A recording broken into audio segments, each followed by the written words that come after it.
हाँ जी, कैसे हैं आप? नया कैलेंडर, नया साल, नई उम्मीदें, नई आशाएं और नववर्ष मुबारकबाद के साथ साथ अपने हिंदू नववर्ष को मत भूल जाना आप। सही मायने में नववर्ष की मुबारकबाद तो उसी दिन होगी जिस दिन आप सबको हिंदू नववर्ष की शुभकामनाएं देंगे, क्योंकि अपनी हिंदू नववर्ष की तो बात ही निराली होती है। चारों तरफ बाहर आ जाती है, यानी बसंत पंचमी भी आ जाती है। फूल खिले होते हैं, गुनगुनी धूप होती है। इस तरह से सर्दी नहीं होती। पेड़ों पे नई कोपलें आ जाती हैं, आसमान बिल्कुल साफ होता है। ठंड के कारण लोग और पशु पक्षी सारे ठिठुरते हुए नहीं दिखाई देते, वो खुशी के मारे चहकते हुए दिखाई देते हैं। तो गुड मॉर्निंग एवरीवन। आज सुबह की शुरुआत हुई काफ़ी देर से और ये मेरा पहला रिकॉर्ड है कि मैं नए साल पे इतना लेट उठी हूँ। और उठते ही मुझे ख्याल आया अपने इन बच्चों का, जो कि सुबह सुबह मेरा इंतज़ार कर रहे होते हैं। तो फटाफट से मैं दौड़ी ऊपर, सबसे पहले इनका खाना लेके। फिर आ गए दोनों जमूरे छुटकी के भाई। इन लोगों को खाना मैं ऊपर दे के आई, वरना नीचे म्याऊं म्याऊं करके शोर मचाते रहते हैं, तो इसलिए इनको खाना मैं ऊपर देने आई। और छुटकी मैडम तो नीचे ही खाती है, लेकिन अभी इसको मैं ऊपर ले आई थी और बस इनसे निपटने के बाद देखा शेर खान आ गया। इसके घाव को देख के तो इतना दिल दुखता है ना, क्योंकि इसके घाव को 1.5-2 साल हो चुके हैं और ये ठीक नहीं हुआ है। इसी वजह से इसको स्पेशल डाइट दी जाती है।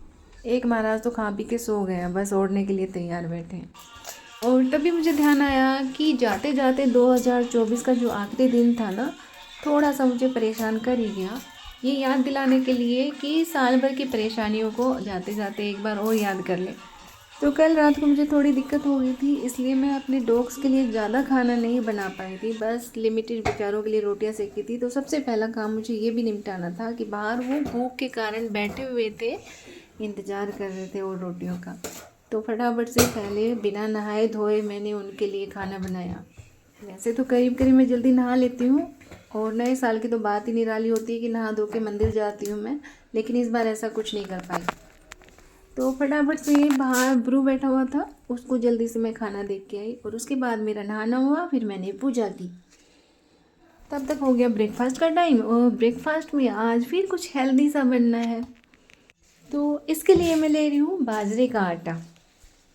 आप सबको पता ही होगा कि बाजरे में ढेर सारा प्रोटीन होता है, फाइबर होता है, एंटीऑक्सीडेंट गुण होते हैं, हमारे हार्ट के लिए अच्छा होता है, कोलेस्ट्रॉल को कंट्रोल करता है, बीपी को भी कंट्रोल में रखता है। और जो डायबिटीज़ के पेशेंट हैं उनको तो बाजरा खाना ही खाना चाहिए। तो बाजरे का आटा लिया, उसमें नमक मिर्च और कुछ बेसिक मसाले डाले और साथ में इसमें जाएंगी ढेर सारी सब्जियां। अब सर्दी है तो जितनी चाहे उतनी आप सब्जियां खा सकते हो, और हर जो भी कुछ बना रहे हो ना उसमें ढेर सारी सब्जियां होनी चाहिए। मैंने गाजर को ग्रेट कर लिया है, शिमला मिर्च को बारीक बारीक काटा, प्याज को भी स्लाइसेस में बारीक बारीक काटा, उसके साथ हरी मिर्च और हरा धनिया लिया है। नमक मिर्च वगैरह सब कुछ डाल के आप इसमें थोड़ा सा पानी डाल के अच्छे से इसको बैटर तैयार कर लीजिए। स्वाद के अनुसार इसमें नमक डालिएगा और इस तरह से हमारा ये बैटर तैयार हो जाता है। थोड़ी रनिंग कंसिस्टेंसी नहीं होनी चाहिए, थोड़ा थिक ही रहेगा ये। आप पैन को ग्रीस कर लिया है, हल्का सा ऑयल लगा के, ज़्यादा तेल नहीं डालना हमें। और उसके ऊपर मैं थोड़े से तिल डाल रही हूँ। तिल में भी प्रोटीन होता है और फाइबर भी होता है, और वैसे भी हमारे हेयर स्किन वगैरह के लिए काफ़ी अच्छा होता है, हमारी बोन्स के लिए तिल अच्छे होते हैं। तो कोशिश कीजिए कि ठंड के जो 3 महीने हैं उसमें डेली हम 1-2 चम्मच तिल अवश्य खाएं। अब इस बैटर को डाल के हम इस तरह से इसको फैला लेंगे। ये देखिए पूरे तवे पे हमने फैला लिया। अब इसको ढक के 2-3 मिनट के लिए पकने देंगे। तब तक हमारा चीला तैयार होता है, तब तक एक टेस्टी सी चटनी बना लेते हैं। इसके लिए लिया मैंने हरा धनिया, हरी मिर्ची, थोड़ी अदरक, साथ में जाएंगे मूंगफली के दाने, साबुत जीरा और स्वाद के अनुसार नमक। अब इसके अंदर एक नींबू निचोड़ देंगे हम और थोड़ा सा पानी जाएगा, और मिनटों में हमारी हेल्दी और टेस्टी चटनी बनके तैयार हो गई है। ये चीले के साथ या रोटी पराठे किसी के साथ भी खाएं, अच्छी लगती है। आप इसे ब्रेड पे लगा के भी खा सकते हैं या फिर चावल के साथ भी खा सकते हैं। और मूंगफली में आपको पता ही होगा, मूंगफली में भी भरपूर मात्रा में प्रोटीन होता है। तो जब तक हमने चटनी बनाई हमारा चीला बन के तैयार हो चुका है। अब इसको हम फ्लिप कर देते हैं। आप देख सकते हैं कितना अच्छा बना है ये। और इसके ऊपर जो हमने तिल डाला था उसकी वजह से ये काफ़ी देखने में भी अच्छा लग रहा है। बाजरे को एक सुपर फूड के नाम से भी जाना जाता है, यानी बाजरे में इतने सारे गुण हैं और सर्दियों का मौसम सही होता है बाजरा खाने के लिए। तो हमारा ब्रेकफास्ट तैयार हो गया है। ये चीला बनके तैयार है, बिल्कुल क्रिस्पी सा बनता है। इसके साथ मिलेंगे हम चाय और जो चटनी बनाई थी हमने पीनट्स की, उस चटनी को लेंगे। खाने में काफ़ी टेस्टी लगता है। गर्मा गर्म बनाइए, खाइए और परोसिए। आप बच्चों को टिफ़िन में पैक करके दे सकते हैं। ब्रेकफास्ट, लंच या डिनर किसी भी टाइम इसे खा सकते हैं। ये आपकी बॉडी को वार्म रखेगा और सर्दी जुकाम वगैरह यानी ठंड से बचाएगा। तो बिना देर किए मैं भी खा लेती हूँ फटाफट से।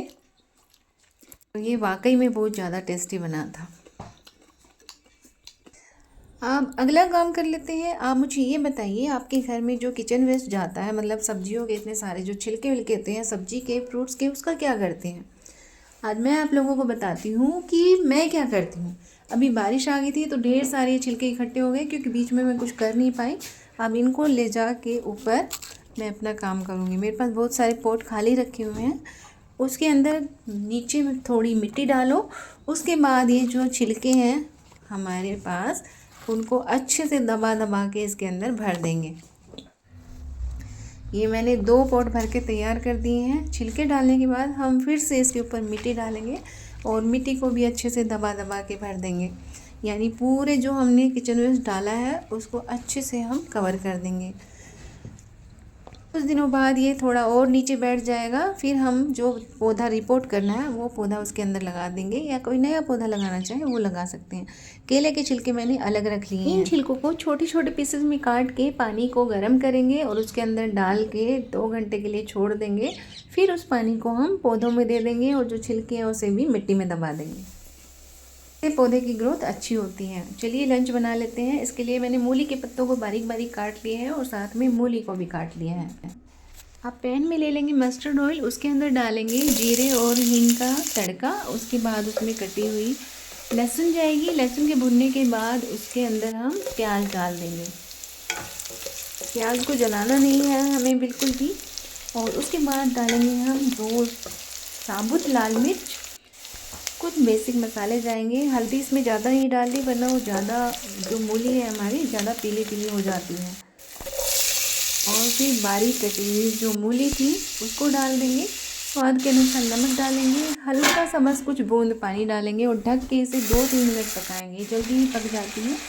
और उसके बाद फिर हम मूली के पत्ते डालेंगे। उसके बाद अपना सब्ज़ी मसाला डालिए और मिनटों में ये सब्ज़ी बनके तैयार हो जाती है। कुछ भी टाइम नहीं लगता, 5-7 मिनट में मतलब हमारी पूरी सब्ज़ी बनके तैयार है।